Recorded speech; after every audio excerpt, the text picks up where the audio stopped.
there, and welcome back to another session of Full Throttle, the fastest half hour on television. And we want to welcome Brandon Watson, who is an up-and-coming star. This young man got his career started off last year just doing some practice on Thursday night, and you learned a lot in that session, didn't you, buddy? I did. And welcome to Citrus County Speedway. You're kind of showing them the road home here on 3 different occasions thus far.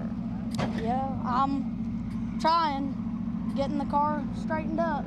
Well, what are you doing to make this thing run like it is? Just doing our homework, getting the car set up just every week, trying here at practice, doing what we can to get fast. And you have been fast. You won the very first race you ran here in the feature and the heat race, and that was quite a quick start for a young 14-year-old. It was. I'm happy about it. Man, it made my day that day. I imagine it did. And your dad is probably your biggest PR agent because he comes up to the booth all the time and gives us some information about your sponsors. Do you want to mention those sponsors right now? Yeah, I got to thank the Water Doctor of Hernando. I got to thank Sign Express of Lecanto. Got to thank Pioneer Precision Metals. A lot of support from them. You're one of the few that's running a VW Rabbit out here. Why did you pick this kind of car? Tom Posvic and Danny Creedy, we were talking to them one day, and they told us if we run this, we will win out here. And well, they knew what they were talking about, didn't they? Yes, sir, they did. Why did they feel that was the case? Tom Posvic used to run out here and said he used to smoke them all. Won at Ocala, won 27 to 30 races. Yeah. And won these Volkswagen Rabbits. I'll be darned. I didn't realize that he was running a Volkswagen up there. But Tom has been around for quite a long time, and you got a good mentor there in regards to, you got quite a crowd coming down from Dunellen, don't you? Oh yeah, we got Tommy mostly. Tom's helped us out forever. Casey Florin, they've helped us out a ton every week at the track. And is your dad doing most of the wrench work? So he's the mechanic. Are you learning anything from him? I've learned quite a bit from him. Well, he's going to have to pass the wrenches on to you one of these days and let you take care of the whole thing here. That's a lot of responsibility. Unfortunately, you got disqualified on your last win, and that was kind of a technical error, wasn't it? Yeah, we didn't pull enough vacuum on the car. Just exactly what do they do to check the vacuum on your car? They pull it off the carburetor, the vacuums, to tell how big your cam is, and pretty much it's saying too big of a cam. Well, did you change the cam since then? Yes, sir. Okay, getting back into, and when they start checking the interior of the car, at first I know Mr. Nichols was looking for those very apparent things that these guys were using, not stock springs, shocks, and so on and so forth, and he was doing the disqualification there. Apparently, he's gotten all these guys straightened out in that regard. He didn't find any problems with you, did he, in the regards to looking at the stuff that was very apparent? No, sir, he didn't. We were perfectly legal on that set. We just, last week was a shame, man. Drove my heart out. Yeah, you did drive your heart out. And one thing I've watched is that you raise this left rear wheel when you go off the turns. Is that common with the VW Rabbit? The VWs have a ton of body roll, and the Ogrins, they'll pick up their left rear, all them Volkswagens will. Well, the Ogrins have done pretty well for themselves too. They've only run a few races, but we have been watching them as well. And all top 3 of you guys were pulling a little less vacuum than you should have.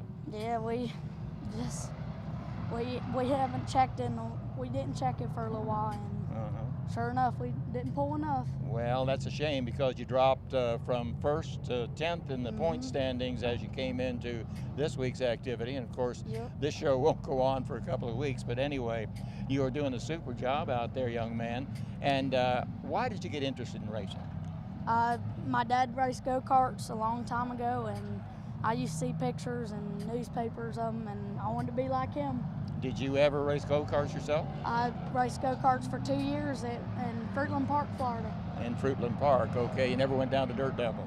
We went down Dirt Devils one time.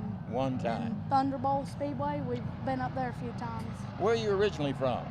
I'm originally from Ocala. Ocala, okay. Well, you got a southern accent that doesn't sound like Floridian, really. It sounds more like Tennessee or Kentucky.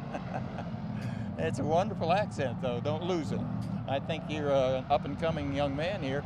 And do you have any aspirations of going to something bigger after you get this locked in? I'm going probably to Finish Line Race School when I'm 15, and when I graduate, go up to Bobby Isaac School of Motorsports. So you're going to be a professional racer ultimately? Mostly, yeah. What is this new school you're talking about? I haven't heard about that. Where is it, and what do Bobby they... Isaac? Yeah. It's up in Mooresville, North Carolina, and I'm going up there mostly just to learn my mechanics, just to know how these cars work. Okay, and Mooresville is kind of the heart of race shops, isn't it? Yes, Have you sir. been there before? We haven't been up there. We've looked it up on the internet and heard good things about it. Well, what does it take to get into this school? Good grades. You got to keep up your regular grades, and do you have to go to any other prior school before you apply for this? No, sir. You can go straight from high school to Bobby Isaac's. Okay. You got to apply and get accepted. What year in school are you now? I'm going to Christopher River Middle School. And the middle school, so you got still quite a few years to go yet. Oh, You're going to stick with this car though until you get into that situation where you go on up to Mooresville? We're probably going to stick with it a couple years. We're really looking into Star Trucks, looking to move up to them in a few years. We had them scheduled a couple of weeks ago, and unfortunately they just don't have enough trucks to make a good series out of it, and they didn't show up here, so we had to cancel out on them. Maybe later in the year when they get some more trucks involved. But trucks is what you're shooting for after this, huh? Yes, sir, man. I love driving trucks. Okay. And, man, we just something to move up into. What do you call your car? Do you have a name for it? Old 66. The old 66. Well, it's quite well put together. You got a good interior here, and we're going to probably take a shot of that before we get through. And you've got to feel like you've got some power under you. After all the practicing you did at the tail end of last year, you learned a lot there and got into it, and man, I'm telling you, you took off and surprised an awful lot of people. Let me tell you, you got a big fan base up there in the grandstands. Unfortunately, we didn't hear about your disqualification before they all went home. I'm sure they were pretty upset about it when they did hear it. Yeah, we really wish that wouldn't happen for the fans, but well, at least we gave them a show out there.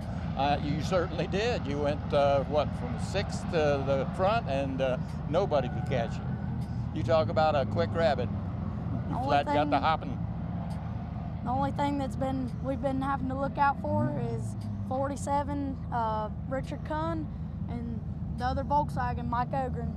Well, that's two guys you got to keep on the back end, but nobody seems to have been able to catch you.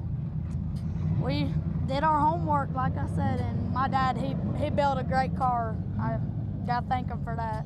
Well, you've been talking to Brandon Watson here, who is a young and up-and-coming rookie this year in the four-cylinder bomber division, riding the 66 car, won his very first race out here in the heats, then came back and just totally cleaned house in the feature.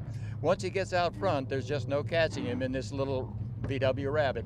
It's got all the power it needs. Brandon, we wish you a great deal of success, and I know that you're going to come up from 10th and get back on up there to the top of the point standings before we're done. Yep.